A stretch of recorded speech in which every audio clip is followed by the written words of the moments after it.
साथ इस वक्त टेलीफोन लाइन पर मौजूद हैं सिंध के मैनेजर और बड़े ऑनरेबल है मेरे लिए तो, क्योंकि मैंने इनको तवील अरसे तक क्रिकेट खेलते देखा, क्रिकेट को रन करते हुए देखा, लेकिन ऐसे इल्जाम जब मैंने सुने तो मैं भी शॉक्ड हो गया। मेरे साथ मौजूद हैं राशिद खान साहब। अस्सलाम वालेकुम राशिद खान साहब। वालेकुम अस्सलाम, क्या हाल है? मैं बिल्कुल ठीक ठाक हूँ। राशिद भाई, सादिक मोहम्मद साहब मेरे साथ स्टूडियोज में मौजूद हैं और हम दोनों ही क्या जो आपको जानते हैं, किसी का भी दिल और दिमाग ये बात मानने को तैयार नहीं और समझने को तैयार नहीं कि राशिद भाई इस तरह कर सकते हैं। अब ये है कि यार ये ऐसी कोई बात नहीं थी, पर लेकिन चाहिए ये था कि भाई मुझे कुछ थोड़ा बहुत जरूरत थी और टाइम, तो मैंने अच्छा राशिद भाई, मैं आपको कॉल बैक करवाता हूं क्योंकि प्रोडक्शन टीम आपको कॉल बैक करेगी, इसलिए क्या थोड़ी सी डिस्टॉर्शन है आपकी लाइन में, क्योंकि आपका मौकिफ मैं ये चाहता हूं कि आपका मौकिफ क्लियरली आए, क्योंकि पूरा दिन हो गया मीडिया में बाज़गश्त चलते हुए कि जी राशिद खान ने ये कर दिया, राशिद खान ने ये कर दिया। तो मैं चाहता हूं कि जी टीवी के इस प्लेटफॉर्म से, इस तवज्जुह से जो आपका मौकिफ पूरी दुनिया तक पहुंचे। तो यकीनी तौर पर हमारी कोशिश होगी कि एक ऐसा प्लेयर, क्योंकि कुछ प्लेयर ऐसे होते हैं कि अगर इनका माजी ऐसा हो या कोई शख्सियत ऐसी होती है कि अगर उनका माजी ऐसा हो तो फिर तो कुछ हद तक यकीन आ भी जाता है कि जनाब चले ठीक है इन्होंने इस तरह किया होगा, लेकिन एक इस तरह के बंदे के साथ इस तरह की कोई फियास्को हो जाए, कोई इस तरह का सीन क्रिएट हो जाए तो यकीन नहीं आता। राशिद भाई, एक दफा फिर आपने हमें ज्वाइन किया, एक दफा फिर आपको खुशामदीद कहेंगे जी, कंटिन्यू कीजिएगा, क्या कह रहे थे? अब मैं ये कहता कि ये जो भी इस वक्त अब बातें हुई हैं, एक्चुअली वो जो मेरी और जो अजीज से मतलब अंडरस्टैंडिंग पे मेरे उससे बात हुई थी कि यार थोड़ा सा टाइम मुझे मिल जाएगा, तो क्योंकि मैं जरूरत थी और इसलिए मैंने उससे रिक्वेस्ट की थी और उसने एग्री किया था इस बात को। तो वो अब जो बाद में ये मतलब बातें हुई, मेरे कुछ अच्छे दोस्त हैं जो जिन लोगों ने सारा पीछे बैकग्राउंड में ये काम कर रहे हैं, अब मैं क्या बोल सकता हूँ, ये तो मेरी और अजीज की अंडरस्टैंडिंग थी ना इसमें। तो अच्छा, इसमें राशिद भाई एक चीज मैं और क्लियर करवाना चाहूंगा आपसे, एक और चीज ये है कि क्या ये कैटर जो था आपको पाकिस्तान क्रिकेट बोर्ड ने दिया था या आपकी चूंकि पुराने ताल्लुकात थे इनसे, अजीज से पुरानी दोस्ती थी? क्योंकि जितना मैंने जो रिसर्च की इनके बारे में वो ये कि खुद भी बड़े जबरदस्त क्रिकेटर रहे, लेफ्ट आर्म फास्ट बॉलर थे, तो क्या आपने इस बुनियाद पर इनको कॉन्ट्रैक्ट दिया था? हाँ नहीं, दोस्ती थी और ये बजाते खुद तो जो है वो अच्छा लड़का है और ऐसी कोई ऐसी बात नहीं है, लेकिन मेरे ख्याल से आई थिंक ये कोई जो दो तीन लोग हैं जो इसको इस्तेमाल कर रहे हैं, सच्ची बात ये है। ठीक है, तो राशिद भाई डैमेज करने के लिए, लेकिन ठीक है, सही है, लेकिन राशिद भाई कोई पाकिस्तान क्रिकेट बोर्ड ने आपसे कोई इस पे कोई राब्ता किया? क्योंकि जाहिर सी बात है कि अगर एक ऐसे प्लेयर का नाम आ रहा है जो हमेशा से मिस्टर क्लीन रहा हो और सिंध के साथ आप एसोसिएट थे, तो पाकिस्तान क्रिकेट बोर्ड के अंडर में ही ये क्रिकेट खेली गई, तो क्या सिंध ने पीसीबी ने कोई बात की आपसे कि भाई ये सिंध की क्रिकेट में क्या हो रहा है? नहीं, मुझसे कोई ऐसी बात किसी ने नहीं की, ना ही कोई मेरे से पूछा गया है, क्योंकि ये मेरा पर्सनल मामला था ना, जो मतलब मेरे और बिटवीन अजीज के दरमियान था, और अजीज ने मुझे इसमें जो है बाकायदा। लेकिन राशिद भाई यहाँ कतई कलामी में करूंगा, ये पर्सनल कैसे हो गया? क्योंकि ये तो जाहिर सी बात, आपके घर की कैटरिंग तो उसने की ही नहीं थी, वो उसने सिंध की टीम की कैटरिंग की थी, आपने उसको चेक्स दिए, वो चेक वो बाउंस हो गए, तो ये जरा से क्लियर कर दें पर्सनल मामला कैसे हो गया? देखिए सही है, वो क्रिकेट बोर्ड ने मतलब मुझे पेमेंट की, मैंने शुरू में पेमेंट उसको की है, ऐसा नहीं है कि मतलब कोई खुदा ना खासा मैंने ना की हो, लेकिन बीच में इससे मैंने पूछा, इससे मैंने कहा, तो इसने कहा सही है, मुझे आप जो है वो जब आप थोड़ा सा इजी हो जाए तो मुझे आप दे देगा, तो बस ये है असल कहानी। इसके अलावा मतलब आपकी अंडरस्टैंडिंग हो गई थी कि आप बाद में पैसे देंगे, अजीज साहब राजी हो गए थे कि आप बाद में पैसे दे दें? बात ये है कि अंडरस्टैंडिंग हुई थी, लेकिन तो मैंने उसको चेक दिए और मैंने उसको ये भी कहा था कि इसमें मैंने डेट नहीं डाली थी, मैंने कहा मुझे तुम पूछ लेना, तो और फिर मैं तो बता दूंगा इस डेट में तुम डाल देना बस। अब मैं उसको पेमेंट कर रहा हूँ, आज मैंने फोन किए हैं उसको और बाकायदा मैंने व्हाट्सएप भी उसको किया, मैंने छोड़ा, लेकिन वो मुझे कोई जवाब नहीं दिया।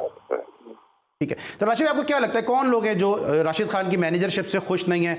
क्या हो सकता है आपने उनके लड़के नहीं खिलाए हो? हमारे नहीं, तो हमारे दोस्त ही हैं, हमारे क्रिकेटर दोस्त हैं, और कौन होगा बाहर?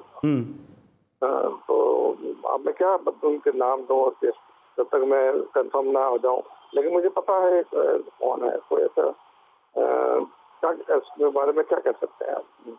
ठीक है, और अपने नाज़रीन को बताते चलूँ कि इस वक्त मेरी प्रोडक्शन टीम जो है वो पूरी कोशिश कर रही है कि जो दूसरी पार्टी है उसका भी मौक़िफ़ सामने लेकर आएँ, क्योंकि राशिद भाई ने अपनी पोजीशन किसी हद तक क्लियर कर दी है कि इनकी बात हो चुकी थी, इनकी दोस्ती थी और एक अंडरस्टैंडिंग थी। तो हमारी कोशिश ये है कि अजीज़ साहब भी अगर अपना फ़ोन पिक कर लें तो हम उनको भी जो है वो प्राइम में शामिल कर सकें। लेकिन ज़ाहिर सी बात है, राशिद भाई आए, अपना मौक़िफ़ पेश किया, एक ऐसा शख्स है कि जिस पर इल्ज़ामात लगें, अगर वो मीडिया में आता है, सामने आता है, लोगों के सामने आके अपना मौक़िफ़ पेश कर रहा है, तो इसका वाज़ेह मकसद ये है कि कहीं ना कहीं जो है इसमें कोई ऐसी चीज़ नहीं है, कोई इसमें जो दो नंबरी किसी भी किस्म की नहीं है, बल्कि एक मिसअंडरस्टैंडिंग है जो हो गई है। राशिद भाई साथ लाइन पर रहेगा, सादिक भाई कुछ ऐड करना चाह रहे हैं? जी हाँ, आई थिंक कि राशिद का ये बड़ापन है बहुत, के इतने जो अपने जो इल्ज़ामात इनके ऊपर लगाए गए हैं या लगे हैं उनको रेक्टिफाई करने के लिए उन्होंने खुद अपने आप को ऑन एयर यहाँ पे आए एंड आई थिंक ये बहुत बड़ी बात है। हेड्स ऑफ टू राशिद कि वो अपने केस को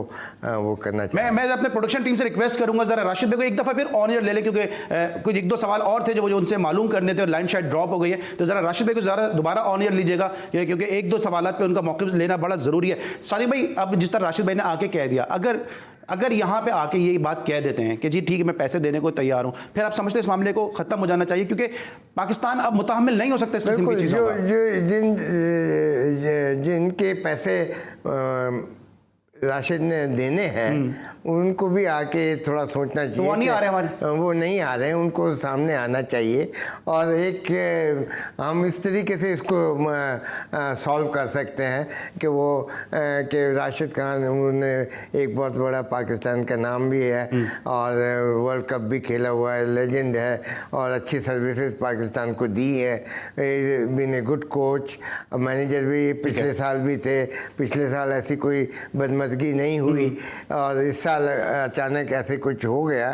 तो आई थिंक कि कोई ना कोई वजूहत होगी, मगर आई थिंक कि जो दूसरा पर्सन जो इन्वॉल्व है केटरर, उसको थोड़ा सा सॉफ्ट हैंड रखना चाहिए।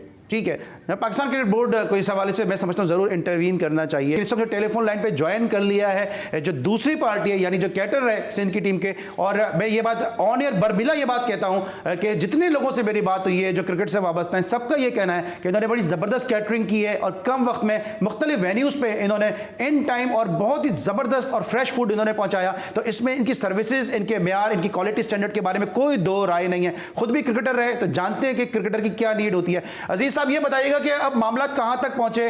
अब से थोड़ी देर पहले राशिद खान हमारे साथ मौजूद थे, उन्होंने ये कहा कि मैं पैसे देने को तैयार हूं, आपसे राब्ता नहीं हो पा रहा।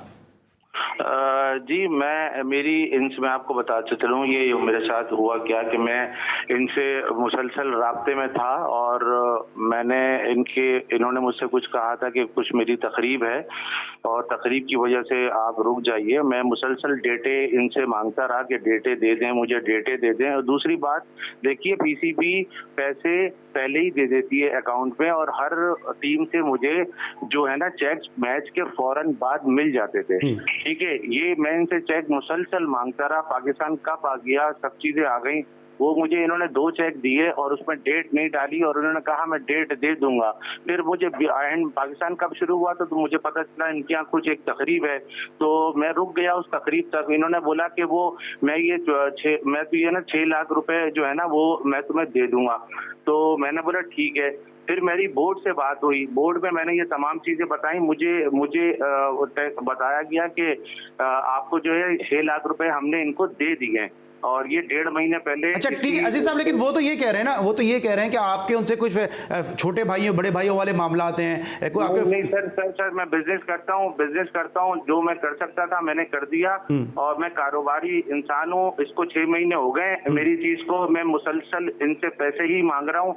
मेरी नदीम खान से 1 मार्च को खुद बात हुई है, मैंने उनको सारी चीजें बताई हैं नदीम खान को। नदीम खान ने मुझसे कहा मांगते रहो, मैं बोर्ड में बात करते रहा, हर ओहदेदारान को मैंने बताता रहा, इवन बड़े यहाँ पे टेस्ट क्रिकेटर भी आए, मैंने उनको भी सालसी में उसमें डाला। ठीक है अजीज साहब, अच्छा ये बताइएगा, अभी आपसे थोड़ी देर पहले मेरे साथ टेलीफोन लाइन पे राशिद खान साहब मौजूद थे, हम कोशिश कर रहे थे आपको साथ ही लाइन पे ले सके लेकिन नहीं ले सके। लेकिन ये बताइए, अभी राशिद भाई ने कहा कि वो आपके पैसे देने को तैयार हैं, तो फिर ये मामला बज़ाहिर ऐसा सकता है कि खत्म होता नजर आ रहा है?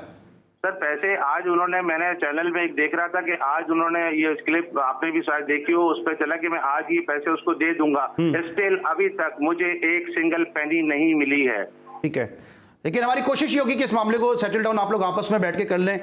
तो बहुत बहुत शुक्रिया कि आप हमारे साथ, जी बहुत बहुत शुक्रिया कि आप हमारे साथ मौजूद थे। और फिर बात वहीं आके ख़त्म हो जाती है कि अल्टीमेटली फिर जो है पाकिस्तान का नाम जो है वो इन चीज़ों से ख़राब होता है।